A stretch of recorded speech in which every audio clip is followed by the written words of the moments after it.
Welcome in, everybody, to another episode of ZB's Horsepower Talk. As always, I am ZB Zach Brown, and joined with me, back from surviving Hurricane Milton, my dad, former 410 sprint car crew chief and mechanic, Jeff Brown. Dad, welcome back. Glad you made it through the hurricanes. And now let's talk about some racing. And wrapping up the round of 12 for NASCAR at the Roval for the NASCAR Cup Series. 8 people move on. And Xfinity Series, probably another better race in the Cup Series. World of Outlaws got another race against the PA Posse. And we're going to preview a bunch of stuff. NHRA has finished up at Texas. They are nearing their end of their countdown, and the championship favorites are coming to light. So a lot to talk about, and we'll give you some updated power rankings for you guys. So let's dive right into NASCAR at the Roval. Boring race for the Cup Series. I mean, a boring race we like. The Larson fan. Yeah, boring race we like. I mean, we're obviously Larson fans, so we enjoyed that one. That's the type of butt kicking you want to see for us. But there was a lot of controversies coming out of that race. So it looked like all 4 Hendricks moved on to the round of 8 and made it past the round of 12, and very good chance that at least 2 or 3 Hendricks could make it to the Final Four just based on numbers. Well, post-race inspection for Alex Bowman's car found it too light, and that is something you do not see in NASCAR that often anymore, especially with these cars. You can't really change a whole lot to make it significantly lighter than it was. So they never really released exactly why it was so light. Hendrick Motorsports is not going to appeal this. They are basically saying, yeah, we screwed up. There's nothing really to appeal. It'd be just a waste of everybody's time. So Joey Logano now makes the round of 8. Watch out for that. Now you give Joey a chance to make it to the Final Four. That's one now to look out for. Yeah. And as far as being light, there's some video, so we don't know what really was, but Bowman was involved in some sort of an altercation going over one of the turtles, they call them, and you could see something coming out of the car. Now, they do try to build everything as light as they can, and they will put ballast in the frame rails where they want it to try to get better handling. Did the weight come out? Most likely, because they're going to weigh them before they go out. So there's no way the car got lighter without losing any weight. Now, I don't know what the NASCAR rule book is, but even if you say you were in some kind of incident and lost your weight, you're still going to be disqualified, because otherwise everybody's going to make their weight so it falls out during the race. Yeah. So that's probably why Hendricks didn't appeal it. There's nothing, it's one of those things that if it fell out from the accident, that's just unfortunately it was not secured enough. That's part of it. It sucks. Maybe add a little bit of fuel to the fire for Alex Bowman then for this upcoming round.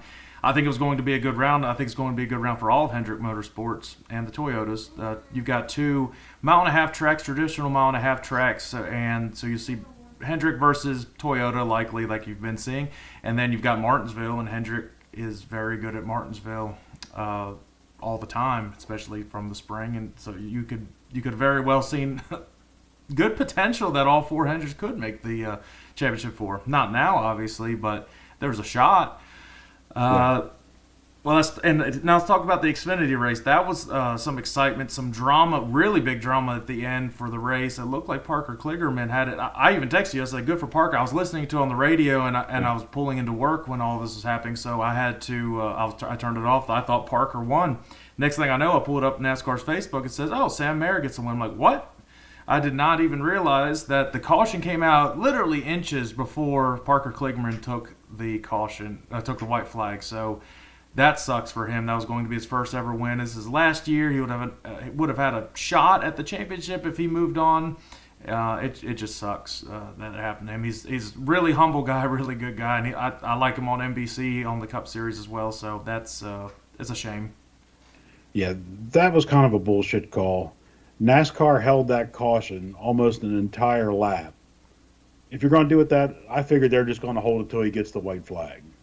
Nope. I don't know the reason. The caution, in all reality, the caution should have came out way before it did. But if you're going to hold it to the white flag, make sure the guys across the white flag. Did NASCAR screw up? Did they do it on purpose? I don't know. But at some point that caution should have came out much sooner, which probably would not have changed the results any. But if you're going to hold it that long, give it 10 more feet, and it Yeah. would have been, yeah. So yeah, he was screwed. That was kind of a bullshit call. Yeah, it sucked because he had it in the bag to get 4-second lead or something over second place when he was just driving away with it, and good for him. And it's just one of those things, nothing really you can control. So a lot of drama coming out of Charlotte from the Roval. I don't really think there was, besides the very last, it was the turn going into the actual oval part on the traditional turns 1 and 2, where you could just dive it in and try to make it stick. That added a little bit of excitement to the Roval. Yeah, that gave a nice passing zone there. Yeah, especially when Larson balls it in and pretty much took, I think it was third place at the time from Logano. That was pretty risky and made it stick sort of, and kind of bumped the Logano out of the way. But it was actually, that was the best part of it. Made it similar to watching Tyler Reddick come up through. Yeah, was quite. He basically ran over Denny Hamlin, bent the rear toe link. They somehow fixed that, which I don't know how in the world they ever got it remotely close. Yeah. And he was running the crap out of that thing and got up. I thought, because I had him, I was like, well, it was just about the end of stage 2. I'm like, all right, you're going in my garage. Well, that was the wrong pick. Well, I had Chris Buescher, and he was all in my garage or in my regular lineup, and he was failing. My whole team was failing. We'll see fantasy here in a minute because I'm just tired of screwing up on it. I'm just going to go big names on this one, so that gives you a little foreshadowing on that. But let's talk about. Let's go into our power rankings. Let's get it started for our power rankings, and then we'll get into our NASCAR fantasy, give our picks for Las Vegas, and move on to just talk briefly on NHRA, but really getting into World of Outlaw action coming this week, and we will also touch on a little bit from the High Limit finale from last week as well. So, power rankings heading into Las Vegas. Last week, my power rankings, I had Larson at the top. I've got Larson at the top once again. I've moved Christopher Bell up to number 2. He's starting to get hot right now when he needs to. You might see a rematch of the Final Four from last year, more or less. So kind of look for that. I've got Denny Hamlin up to number 3. I've got William Byron up to number 4. And I've got Ryan Blaney at number 5. We're close. So I did, last week I had Hamlin at number 1, so I moved Larson up to number 1. Bell went from number 5 to number 2. Hamlin dropped to number 3. Blaney dropped 1 from 3 to 4. And Chase Elliott dropped 1 from 4 to 5. Yeah, you can intermix between Byron and Chase at this point. Yeah, it's a tough pick between those guys, how you want to do it. Chase and William Byron are running very close to the same speed most of the time. Well, for everybody that's been following along with fantasy, I've won the regular season championship and have been sucking in the playoffs. But let's get into our NASCAR fantasy this week. I will be pulling up fantasy on the screen if I can find it. Here we go. Here's my NASCAR fantasy lineup going into Las Vegas, and I'll tell you when you can talk about yours. But here we go. My starters this week. I have Kyle Larson, Denny Hamlin, Christopher Bell, William Byron, Joey Logano, and in my garage I've got Chase Elliott. I said screw it, all playoff drivers. What are you going to do? Sometimes you got to do it. I mean, I've only got 2 uses out of Larson and Hamlin left, but this is one of their better tracks, and I probably rinse and repeat at Homestead at this point. Kyle Larson versus Christopher Bell. I do have Kyle Larson, so I'm jinxing him this week. Denny Hamlin versus William Byron. I have Denny Hamlin. This is a good round for Denny. Tyler Reddick versus Ryan Blaney. They always want to tell you to avoid Ryan Blaney, but I'm going Ryan Blaney on this one. Prove these doubters wrong. He's been running really well. And Chase Elliott versus Joey Logano. I do have Chase Elliott. I think Hendricks will be pretty quick at Las Vegas. And the hot picks this week for DraftKings, the favorite to win this week is Kyle Larson. Shocking. Wow, did not expect that. If Kyle Larson wins, it'll probably be an ass kicking like it usually is. That seems to happen when he wins. He doesn't win a close one. No. He usually screws up if it's a close one. Well, besides Kansas when he won the closest in NASCAR history. Yeah. Martin Truex Jr. is a hot pick at plus 1,400. That's surprising. Well, it's a Toyota, but he hasn't been running well lately. He just really hasn't overall. It says avoid Chase Elliott. Again, I'm not buying it. Their avoids are really weird when they do it. Maybe that's because they don't want to lose money. I don't know. Right. It says avoid Chris Buescher. I'm not buying it again. That's plus 3,500, but that's I don't think he's going to be terrible. I think he'll be a top 15 car at the very least. He'll be decent. And it says a sleeper is Ross Chastain. I could see that. I mean, it's a 1.5-mile track, and Ross runs pretty well at those type of tracks. So I'm pulling up yours right now. Go ahead and talk about yours.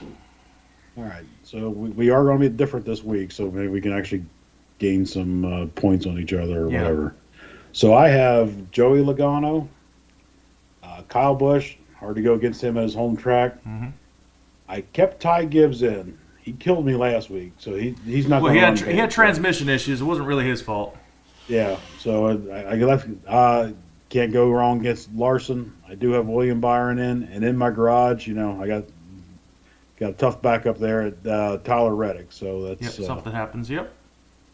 So in my matchups, I have Christopher Bell over Kyle Larson. I have William Byron over Denny Hamlin, Blaney over Reddick, and Logano over Chase Elliott. All right. Well, let's. I'm going to pull up the standings right now for both the Xfinity and the Cup Series. So heading into Las Vegas, here are the playoff standings for the round of 8 to start off at Las Vegas. In the Xfinity Series, Justin Allgaier, Cole Custer, Austin Hill, Chandler Smith are the 4 above the cut line right now. The 4 below it are Sam Mayer, Jesse Love, AJ Allmendinger, Sammy Smith. Now, this can happen anyway. I know I told you to pick your championship 4 for the Cup Series. If you want to go ahead and pick your championship 4 for Xfinity, that'd be. I didn't. I'd have to see that lineup again. Yeah. Well, I think I think 2 that are definitely going to make it into the Final 4 are Justin Allgaier and Cole Custer. I think they'll probably get a win here in the round of 8. These are good tracks for them. Okay. And don't count out. Honestly, the top 4, I think I would be safe of betting on them going all to the Final 4 with Justin, Cole Custer, Austin Hill, Chandler Smith. These are all good tracks for them. It's a really, really good round for them. Martinsville may be do they run Martinsville? They do. That could be where you see maybe Sammy Smith or Sam Mayer battle it out. That's where I think Austin Hill's probably going to struggle. Yeah, if he doesn't get a win, maybe he's out. Maybe Sam Mayer sneaks it in. Yeah, that's a tough one to pick. I don't disagree with your top 4 right now, probably being the 4 favorites. And then you throw Martinsville, I'm going to say one of them does not make it out in there. Probably unless probably Sam Mayer gets in over Austin Hill. All right, well let's now the Cup Series. Now, did you at least give your 4 in? I do have a 4 for that one. All right. Well, that one was tough too. Here's the round of 8 right now. Kyle Larson, Christopher Bell, Tyler Reddick, William Byron are all technically in right now. Kyle Larson's got a really big advantage of plus 33 over the bubble. Ryan Blaney, Denny Hamlin, Chase Elliott, Joey Logano are under the bubble now, below the bubble. So go ahead, give me your 4. Who are in? So the 2 I figured the easiest were picked. Kyle Larson, Christopher Bell, have them in. Yep. The next one's where it got a little tough. It's like, who do you leave out? I have William Byron in. I have Denny Hamlin in. So that means last year's point champion Ryan Blaney does not advance. I am not. I have Kyle Larson, Christopher Bell. I think I'd be shocked if they don't make it in. And I'd also be shocked if I think Denny Hamlin either wins this weekend or next weekend. He could easily win Martinsville. He could. I mean, it's a really good round for him. Now, for sure. Who's that leave me with? I really wanted to say Joey. You just gave him a chance to potentially get another title. I'm Sometimes you going gotta to at keep least. him when I'm he's going to put down. last year's champion in. He's really under Okay. the radar. He's only 4 under the bubble. These are good tracks for him. I don't think he'll get a win. I think he'll have good consistent races. I think he'll get in on points. I think he'll be the last one in. But then it's going to be tough to figure out who comes out of Phoenix. So that's my 4. I got Larson, Bell, Hamlin, Blaney for my 4. Okay. And we're back on the screen now. All right. Viva Las Vegas. We're in Vegas this weekend. Very good 1.5-mile track. This always puts on really good races. It's one of the traditional 1.5-mile tracks, if you will. These cars perform great at these type of tracks, and Yep. and we're one of those shows that if it sucks, we're going to tell you it sucks. We don't get paid by NASCAR or anybody. We don't care. Right. If it sucks, it sucks. It is what it is. I think it'll be a good race this weekend in Vegas. You want to get that first win, then you have 2 weeks to prepare for the Phoenix race. Does it always play out like that, and then you end up having that advantage? No, because anything can happen. You can have a flat tire, you can blow an engine. You don't know what could happen. But any quick notes you want to give anybody before we give our picks for Las Vegas? Well, like you were saying, this first round, everybody's going to be gung ho. The last 2 races of the last round, some of the guys were probably point racing a little bit, knowing they were, maybe not pushing the issue. Now I think you're going to, and like you said, you get a win, that's it. Then you can concentrate on Phoenix and not even worry about the next 2. So I think it's going to be. I think it's going to be good, hard, close racing. I think you're going to see probably a bunch of lead changes. The track's kind of wore out at Vegas, which makes the racing much better. So, setup and handling are going to be a key. And that's one of those things, if Cliff Daniels hits that thing just right, look out, Larson might be gone on this one again. And that could be one where Larson beats himself, too. You got to look at that. He does It that could quite very often. well happen to come down to a late caution and he'll suck on a restart. Pit road penalties or pit crews messing up on tires and loose lug nut and tires completely falling off. That could be big too. So watch out for that. All right, Xfinity's here, Cup's here. Give your Xfinity pick for this week. So he's 4th in points right now, so I think he advances in. I have Chandler Smith. All right. I've got the guy 2nd in points right now. I think he locks in a chance to defend his title. Cole Custer for Xfinity. All right, Cup Series. Who do you have? So he's in my final 4, so he gets locked in. I got Christopher Bell.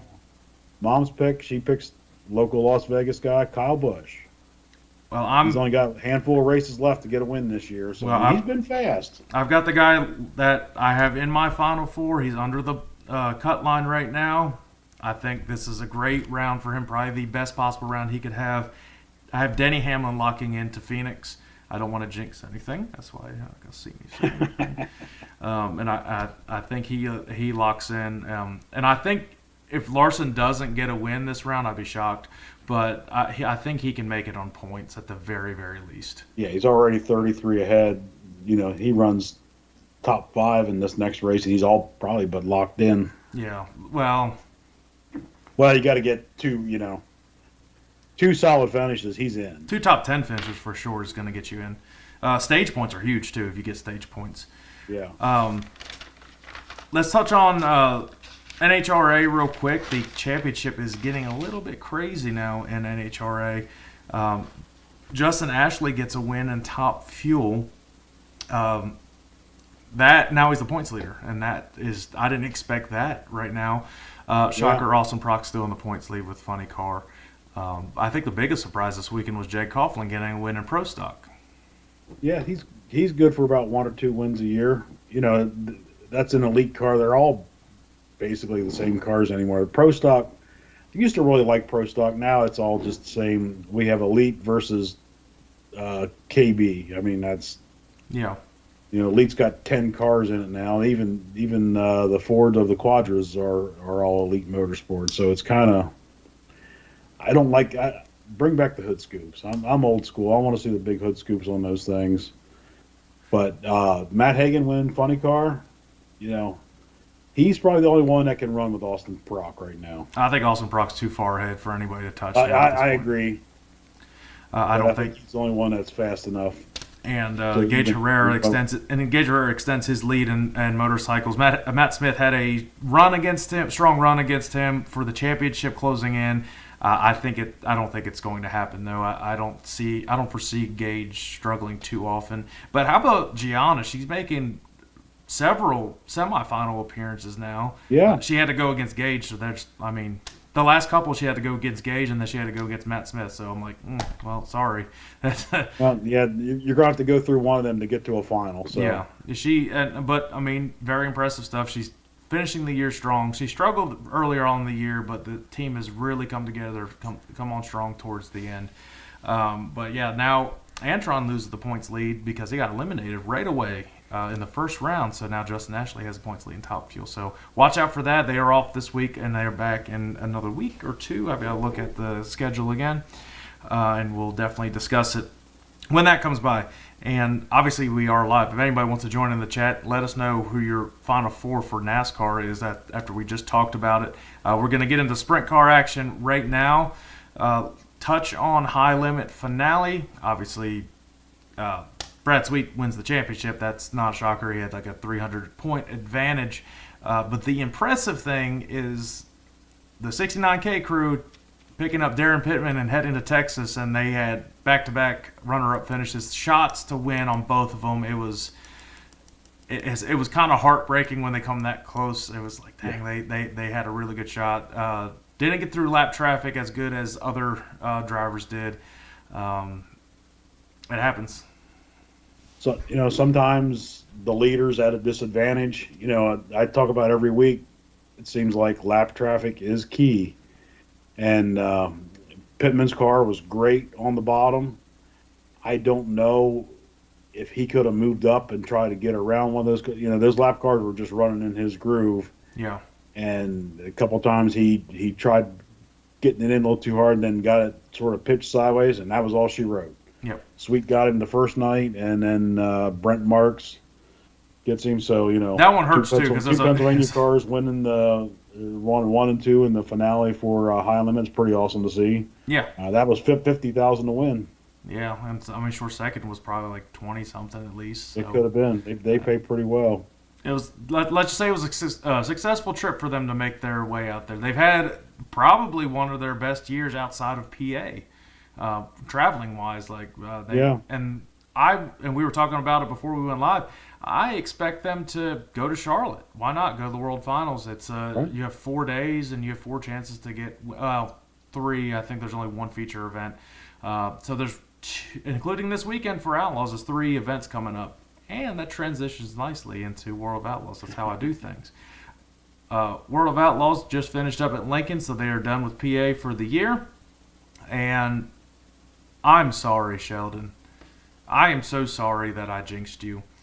I even called it. I already told you I jinxed you, and you're probably thinking in the back of your mind that I definitely jinxed you. And Donnie Schatz wins at Lincoln. He just kind of came out of nowhere and won. Right Sheldon had it won. He was the fastest car, and he flipped because of me. Banged her off the wall a little too hard, Sheldon.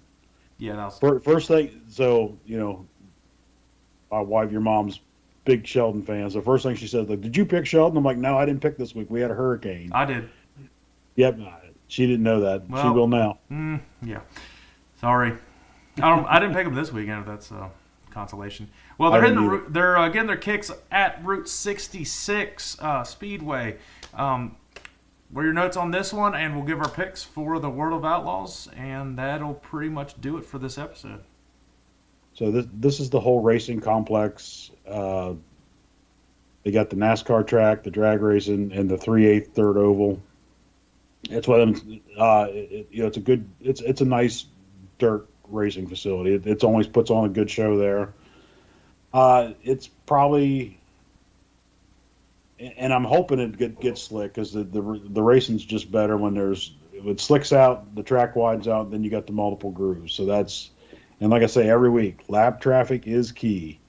And these guys, like Darren Pittman, sort of a part-time racer, maybe a little gun shy from the week before, flipping at Williams Grove and didn't put the car in, so the Outlaw guys aren't going to do that. They're going to, if you're getting loud, you're going to get bulldozed over most likely. So if you're in the way, you're going to get moved. It looks like a wider track. It looked like a wide track, kind of like a Eldora wide turns at least. Yeah, it's no real straightaway. You're sort of turning the whole time, which actually usually makes the cars are winged down the whole way around the track. It's not like comparison to Williams Grove where you got the real long straightaways and the cars actually straighten out going down the straightaways. These are sort of turning the whole way around. Yeah, I think it'll make for some pretty good racing as we close into the World Finals for the Outlaws and closing in on another. And I would say this is probably one of their most successful seasons. It's been very, very good. A lot of cars coming on strong late in the year. So the racing in general has been pretty good. It has been. There's been few that have been like, oh, that was a snoozer. But for the most part, sometimes it happens. But for the most part, it hasn't been just anybody on the front row every race. So that. And all of the sprint car action, high limit. You've seen Corey Days start 20th and win multiple times. Yeah. And, same with Larson's done it early on in the year. World of Outlaws, it's happened. Sheldon's come up through the field and crashed if we picked him. And the Toyotas, that's been probably the most impressive thing to see how quick they've come on this year, this late in the year. So, all right, night 1, night 2. Let's give our picks. Go ahead with Route 66. So Friday night, you just mentioned it. Got a Toyota. I got Buddy Kofoid Friday night, and Saturday maybe the hottest Outlaw driver right now, Carson Macedo.